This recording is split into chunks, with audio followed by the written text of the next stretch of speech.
My name is Ruturaj. Ruturaj అంటే గెలుపు, గెలుపు అంటే రుతురాజ్. ఫస్ట్ టైం కెప్టెన్సీ చేశాను, ఫస్ట్ మ్యాచే గెలిపించాను. This is my capacity. అరే ఉండు గైక్వాడ్ తమ్ముడు, ఫస్ట్ ఒక్క మ్యాచ్ గెలిచేపాటికి ఓ సంబరపడిపోతున్నావు. ముందుంటుందుండు ముసళ్ళ పండగ. అరే ముసల పండగ లేదు, తోటకూర పప్పు లేదు. గైక్వాడ్ అంటే గెలుపు, గెలుపు అంటే గైక్వాడ్. గైక్వాడ్ ఎక్కడుంటే అక్కడే గెలుపు. అరే ఏం మాట్లాడుతున్నావు గైక్వాడ్ తమ్ముడు?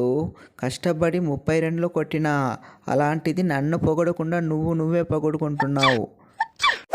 అరే ఉండు రచింద్ర తమ్ముడు, నువ్వైతే 32లే కొట్టినావు. నేనైతే ఫస్ట్ ఓవర్లోనే 2 వికెట్లు తీసా. ఆ తర్వాత రెండో ఓవర్లో ఇంకొక 2 వికెట్లు తీసా. అలాంటిది నన్ను పొగడకుండా అతడే పొగడుకుంటే ఎలా?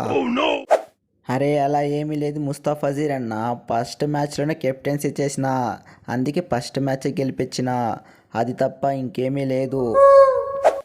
అరే నేను దినేష్ అన్న కష్టపడి 86 పరుగులైతే కొట్టాము, కానీ మీరు దాన్ని కూడా కాపాడుకోలేదు.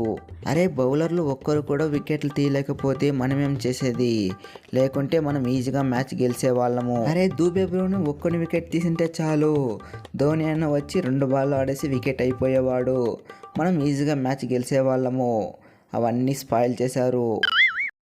అరే ఆ బ్యాటింగ్ ఏంది భయ్యా, ఒక్కరు కూడా మంచిగా ఆడలేదు. అరే ఏంది మ్యాక్సీ బ్రో, నీ దగ్గర నుంచి ఈ 50 రన్స్ అయితే ఎక్స్పెక్ట్ చేస్తుంది, నువ్వైతే డక్అవుట్ అయిపోతుంది. ఇలా చేస్తే మనం మ్యాచ్ ఎలా గెలవడం, మనం కప్పు ఎలా కొట్టడం చెప్పు. అరే మ్యాడ్ మ్యాక్సీ అంతే ఫ్యాబ్ బ్రో, కొడితే 6 లేకపోతే వికెట్టు.